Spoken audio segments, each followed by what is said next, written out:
வணக்கம், நான் Poomathi Gopalakrishnan. Welcome to Pooma's feathers. இன்றைக்கி நம்ம சிறுதானிய வகைகளில் ஒன்றான கம்பு, இந்த கம்புலேருந்து ரொம்ப சூப்பராக அந்த சம்மருக்கு தேவையான கம்மங்கூழ் ரெடி பண்ணலாம். ரொம்ப டேஸ்ட்டாக நம்ம தள்ளுவண்டி கடைகள்லாம் குடிச்சிருப்போம். அதே டேஸ்ட்டில் நம்ம வீட்டிலே ரொம்ப ஈஸியாக குக்கரில் எப்படி ரெடி பண்ணலான்னு பார்க்கலாம். ஒருத்தருக்கு தேவையான கம்மங்கூழ் ரெடி பண்ணிக்கிறதுக்கு அரை கப், அதாவது 125 ml கப்பில் ஒரு கப் எடுத்திருக்கேன். இந்த கம்பை நம்ம எடுத்துக்கிறதுக்கு முன்னாடி கல், மணல், தூசி ஏதாவது இருக்கான்னு செக் பண்ணிவிட்டு சுத்தம் பண்ணி எடுத்துக்கோங்க. இனி இதை அப்படியே மிக்சி ஜாரில் சேர்த்துட்டு பொடிச்சுக்க போகிறோம். ஒரு கம்பு 2ஆவோ 3ஆவோ உடஞ்சிருந்தாலே போதுமானது தான். ஒரு 4 பல்ஸ்லேயோ 5 பல்ஸ்லேயோ அது கிடச்சிடும். ஆக்சுவலாக இதை கம்மஞ்சோறு அப்படின்னு கூட சொல்லுவாங்க. ஏன்னா அந்த நம்ம 1-2 உடச்சிருந்தோன்னா தான் அது சோறு மாதிரி நம்ம சாப்பிட்றப்போ ரொம்ப டேஸ்ட்டாக இருக்கும். அந்த கூழ் குடிக்கிறப்போ நடுவில் கடிப்பட்டு கொஞ்சம் இன்ட்ரெஸ்டிங்காகவும் இருக்கும். ஸோ இந்த மாதிரி பொடிச்சிக்கிட்டாலே போதுமானது. இனி இதை அப்படியே குக்கருக்கு ட்ரான்ஸ்ஃபர் பண்ணிக்கலாம். நான் ஒருத்தருக்குன்றதுனால சின்ன குக்கர், 1.5 லிட்டர் குக்கர் தான் எடுத்திருக்கேன். 1 கப் பொடிச்ச அந்த கம்புக்கு 3 கப் தண்ணி கரெக்டாக இருக்கும்.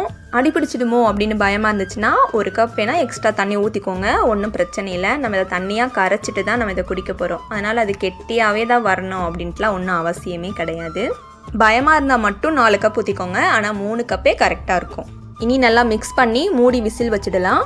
3லேருந்து 4 விசில் மட்டும் வைங்க. 3 கப் தண்ணி ஊற்றிருந்தாலும் 4 கப் தண்ணி ஊற்றிருந்தாலும் இந்த 3லேருந்து 4 விசில் கரெக்டாக இருக்கும்.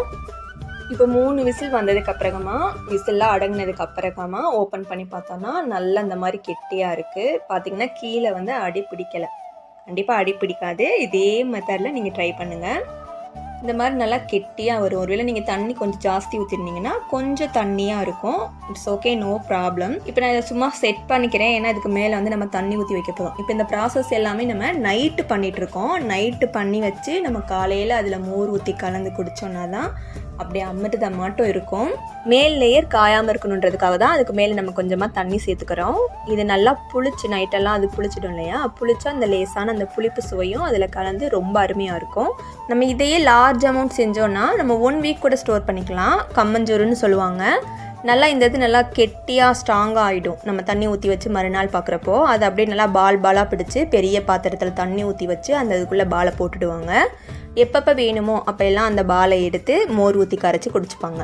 நம்ம ஊற்றி வச்சுருக்க அந்த தண்ணியை மட்டும் டெய்லி மாற்றிட்டே இருக்கணும். அது முக்கியமான ஒரு விஷயம். ஆனால் நம்ம ஏற்கனவே ஊற்றி வச்சுருந்த தண்ணியை வேஸ்ட் பண்ணணும் அப்படின்ட்டு அவசியம் இல்லை. நம்ம அந்த பால் கரைக்கிறப்பே அந்த தண்ணியையும் நம்ம எடுத்துக்கலாம். இல்லைன்னா அந்த தண்ணியை மட்டுமே நம்ம தனியாக கூட குடிச்சிக்கலாம். அந்த தண்ணியும் ரொம்ப ஹெல்த்தியானது தான். மறுநாள் பார்க்குறப்போ நல்லா கெட்டியாக ஆயிடுச்சு. அந்த தண்ணி மட்டும் லைட்டாக கலர் சேஞ்ச் ஆகிருக்கு. இனி இதில் நம்ம மோர் சேர்த்துக்கலாம். நான் வீட்டிலையேவும் உர ஊற்றி வச்சுருந்தேன். கொஞ்சம் லூஸாக இருக்குது அந்த தயிர் அப்படின்றதுனால நான் 2 கப், அதாவது நம்ம எந்த கப்பில் கம்பு எடுத்தோமோ அதே கப்பில் 2 கப் தயிர் எடுத்திருக்கேன். உங்களோட தயிர் கெட்டியாக இருந்துச்சுன்னா 1.5 கப் எடுத்துக்கோங்க. 2 கப் தயிர் 2 கப் தண்ணி ஊற்றி மிக்ஸ் பண்ணி மோராக்கி வச்சுருக்கேன். இது அப்படியே நம்ம சேர்த்துக்கலாம். இப்போது தேவையான அளவு உப்பு சேர்த்துக்கலாம். கம்பு வேக வச்சோல்ல, அதாவது விசில் விட்டோல்ல, அப்போயே உப்பு சேர்த்துக்காதீங்க. இந்த மாதிரிக்கு நீங்கள் லாஸ்ட்டாக சேர்த்துக்கிறப்போ நம்மளுக்கு கரெக்டாக கணக்கு தெரியும், உப்பு கரிக்காமல் இருக்கும். இனி கை வச்சு நல்லா கரைச்சிக்கோங்க. பொடிசாக கட் பண்ண வெங்காயம் மட்டும் இதில் சேர்த்து மிக்ஸ் பண்ணிட்டோன்னா அப்படியே நம்ம தள்ளுவண்டி கடையில் குடிக்கிற கம்மங்கூழ் போலயே ரொம்ப டேஸ்ட்டாக இருக்கும்.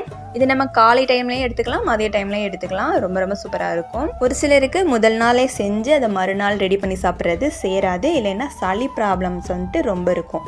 அவங்க என்ன பண்ணலான்னா காலையிலே அந்த கம்பை வேக வச்சுக்கலாம். காலையிலேயும் தயிருக்கும் உர ஊற்றிக்கலாம்.